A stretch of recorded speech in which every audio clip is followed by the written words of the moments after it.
Luke Skywalker, Paul Atreides,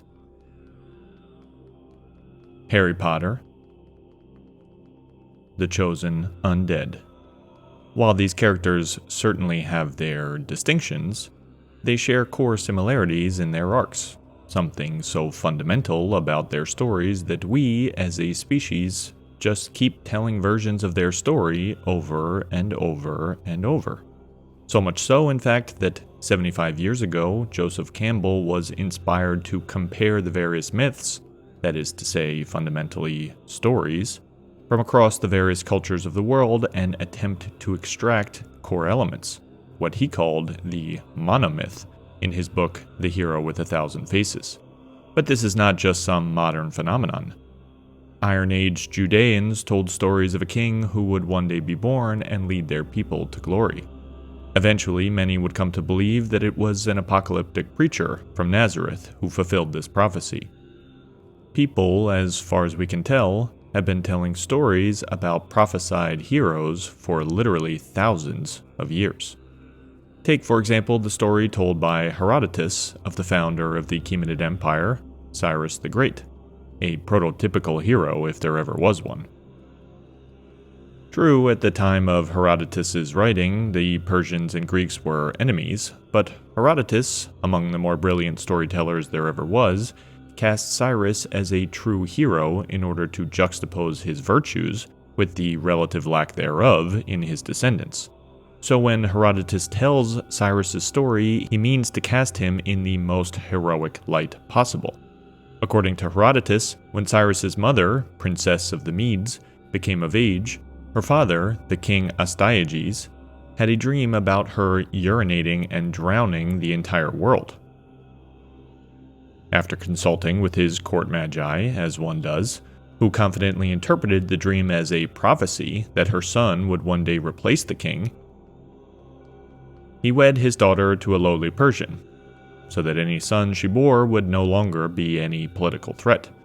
Then after this son was eventually born, the king had another dream, and according to Herodotus, quote, "This time he saw a vine sprouting from her intimate parts, and the tendrils of the vine reached so far that they served to put all of Asia in their shade," end quote.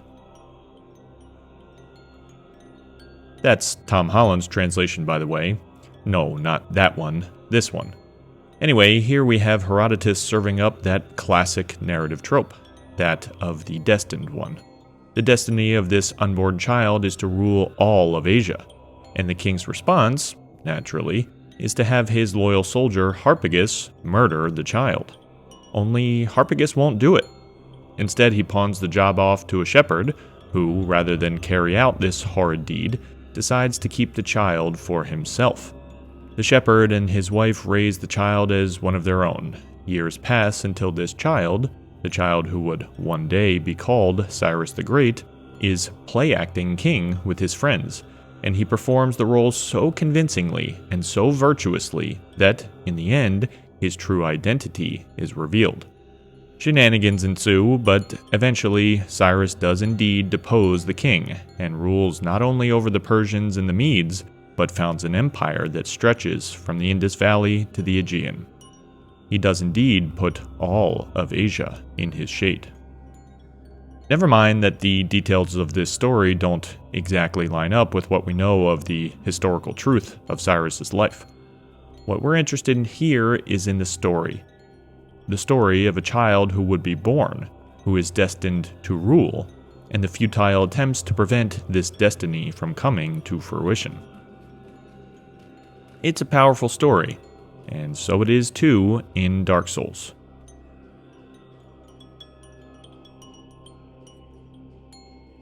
When Koth tells us, by sacrificing himself to link the fire and commanding his children to shepherd the humans, Gwyn has blurred your past to prevent the birth of the Dark Lord.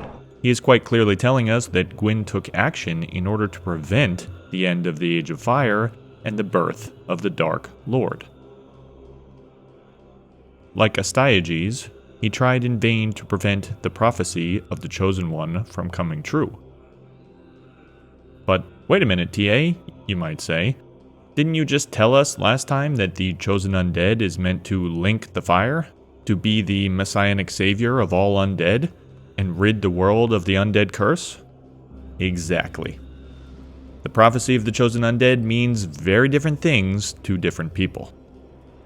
What exactly salvation means is up to the interpreter of the prophecy. Some await the coming replacement for Lord Gwyn, while others await the coming Dark Lord. Last time we discussed the iconography of the Chosen Undead littered throughout the undead settlements of Lordran, and their relationship to this prophetic tradition and Judeo-Christian messianic mythology. But there is another path for the Chosen Undead, a dark path. Understanding these dual paths is key to understanding the core story of Dark Souls, because, ultimately, these two paths are, in reality, nothing more than two sides of the same story.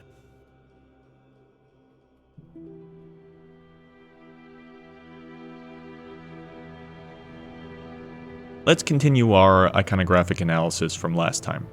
If you haven't seen our previous episode, we recommend you starting there, because we'll be building upon those foundations here. Remember that the sole piece of iconography in Firelink Shrine, perhaps the most emotionally and functionally significant area for the player in the entire game, is a statue of the Madonna and Child, representing, fundamentally, the prophecy of the Chosen Undead.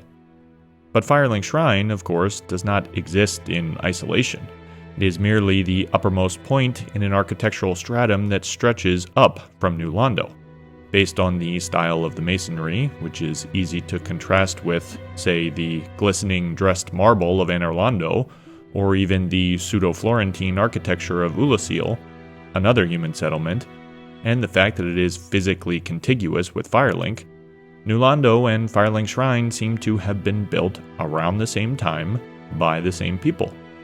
Not so surprising if you think about it, since New Londo was a flourishing city of undead at its peak. It makes sense that it and Firelink would be fundamentally distinct from the grand, late Gothic-inspired architecture of Anor Londo.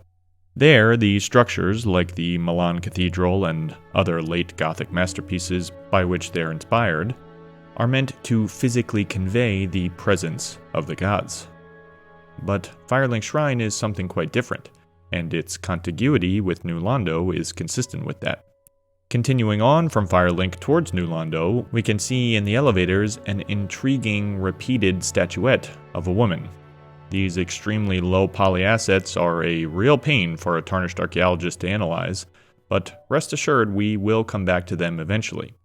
Here let's just say that, in support of the previous point about Firelink being of a consistent architectural stratum with New Londo, the elevator here is identical to the one in New Londo itself, as well as a third version between the Valley of the Drakes and Darkroot Basin. So these, in a way, define the limits or borders of this cultural stratum.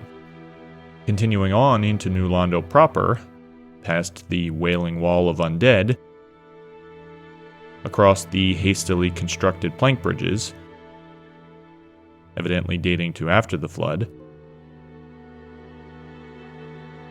and past the cathedral at the center of the city, which is surprisingly devoid of all iconography, we encounter, finally, our first major clue. Above the main temple of the city, the one in which we take the plunge into the abyss to fight the four kings, is the third and final woman and child statue. And this one may be the most intriguing, so let's take a closer look. It appears to be a woman and a school-aged child, in contrast to the mother and infant style seen in Firelink Shrine and in the Undead Parish. So already we're departing from the usual trope here. Flanking the entrance to the temple, we can see two smaller, but frankly easier to make out, versions of this statue, establishing that this depiction is the definitive iconography of this temple, and the only thing we have, besides the aforementioned elevator statuettes, to go on. So we'd better understand this well if we are to put the puzzle of New Londo together. By now, many of you have probably made the connection that this woman and child pair is identical to the statue of the painted world of Ariamis. And indeed, it remains in the chapel even after that painting was restored by Ariandel. So once again, we have a bit of a mystery on our hands. What does this story here in New Londo have to do with the painted world? Well, we can start answering that by describing what we know about antediluvian New Londo. It was, according to the Key to the Seal, a city of humans, and likely undead, with a robust culture. And this robust culture was sacrificed when the decision was made to flood the city in order to contain the Dark Wraiths. And, at least in broad outline, we can take this one step further, because we know that the four kings, or four leaders more accurately, since it makes no sense whatsoever to have four contemporary kings of the same place, and the Japanese script actually agrees. Anyway, the four kings of New Londo were gifted part of Gwyn's soul, but then ultimately were seduced by Koth and the power of the Dark Hand, and fell to the abyss.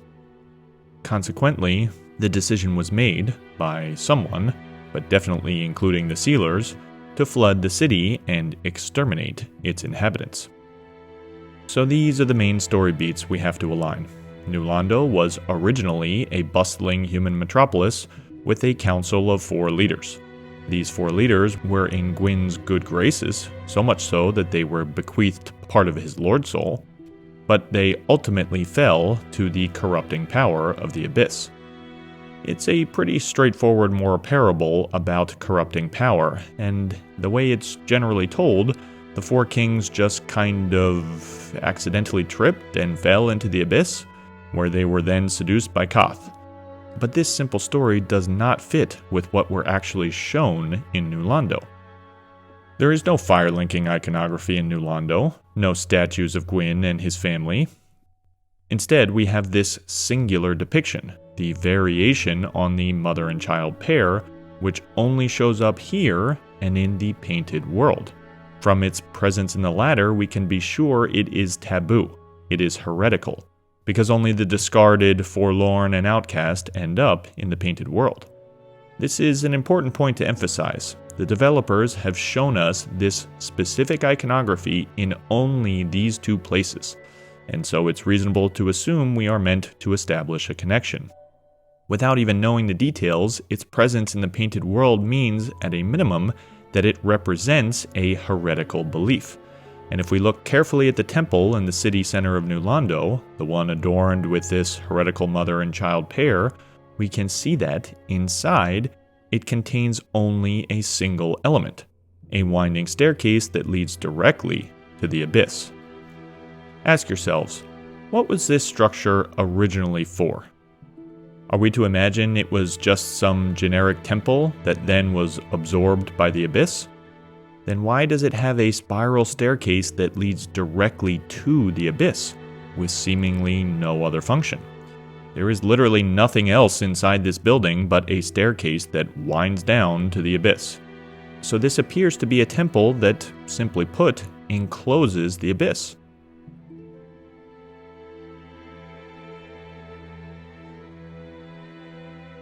All temples in the real world enclose sacred spaces. The Greeks call it the hieron.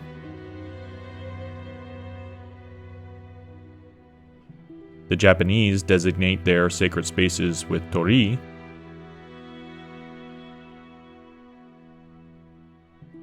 Ancient Mesopotamian ziggurats housed temples at their summits where the king would personally convene with a god.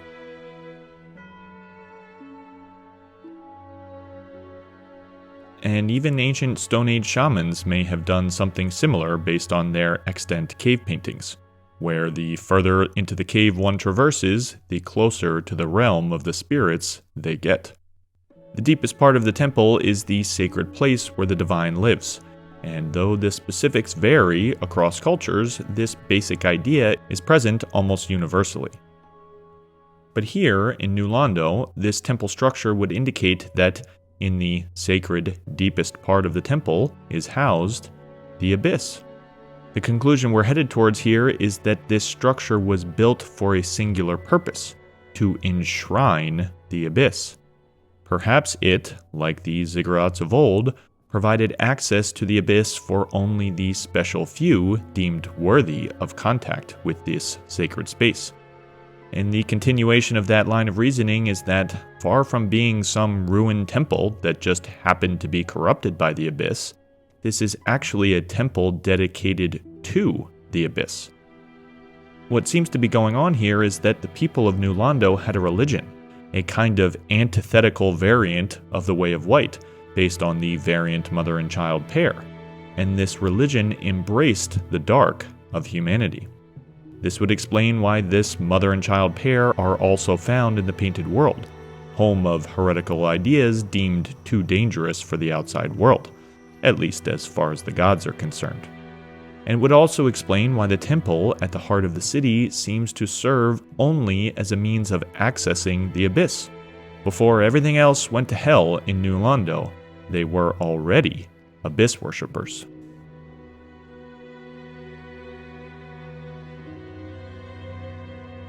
And now, with that idea in mind, let's return to the mother and child pair which adorn the temple.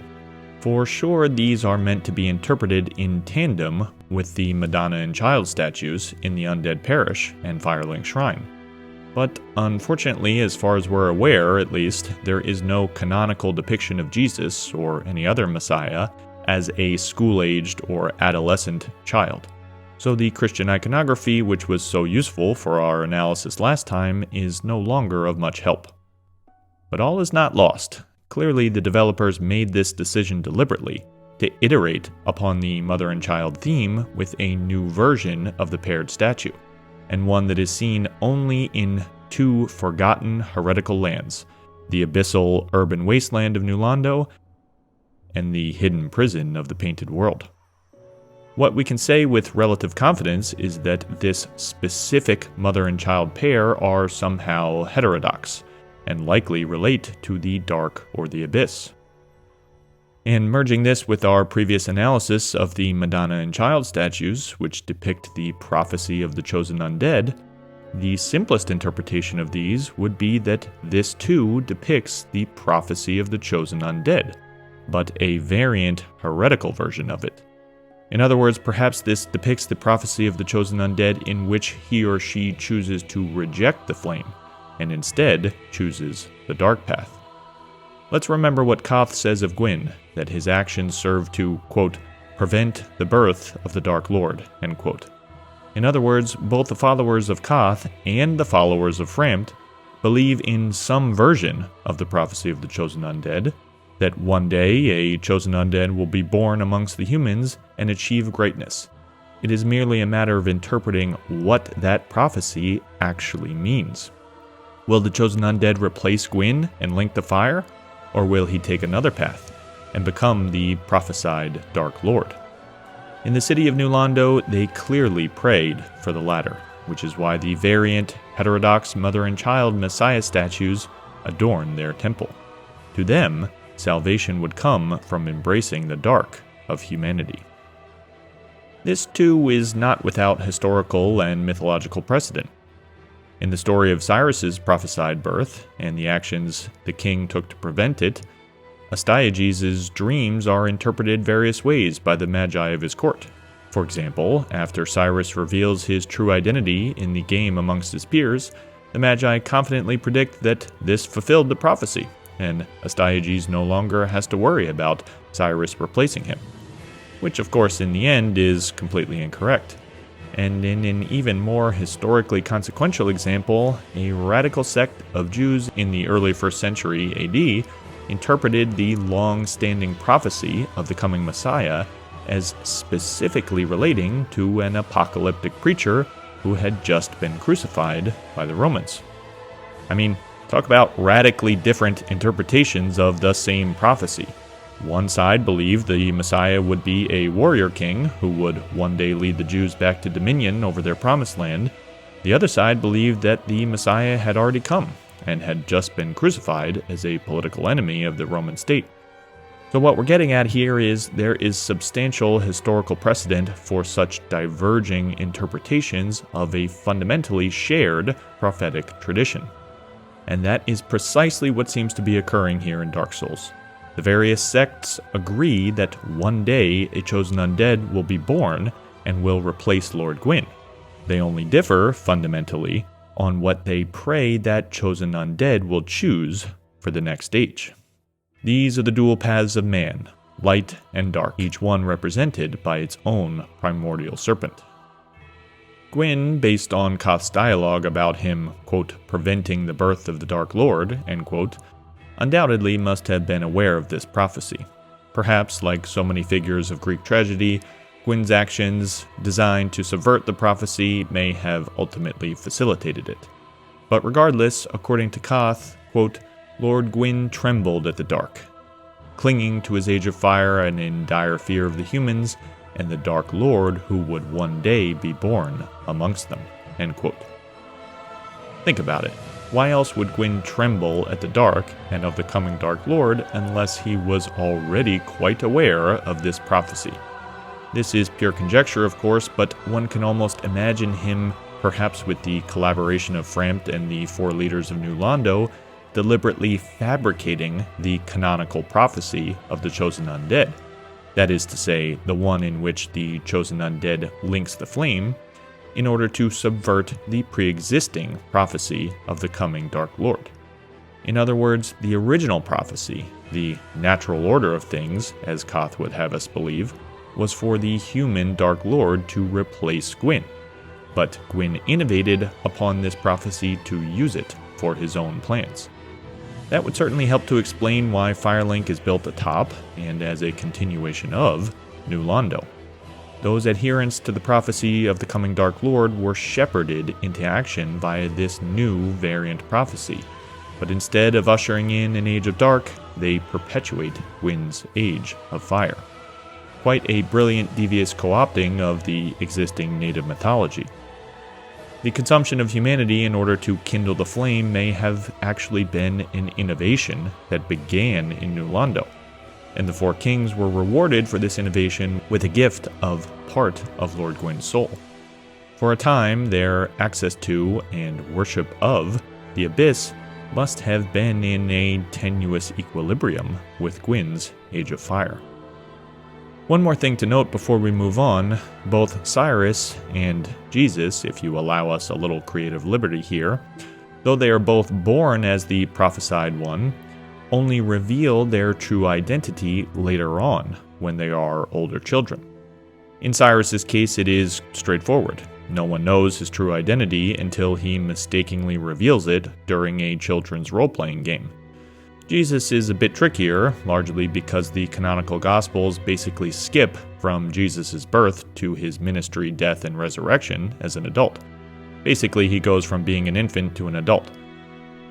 But there is one story in John's Gospel, known as the Finding in the Temple, in which Mary, Joseph, and an age 12 Jesus visit Jerusalem.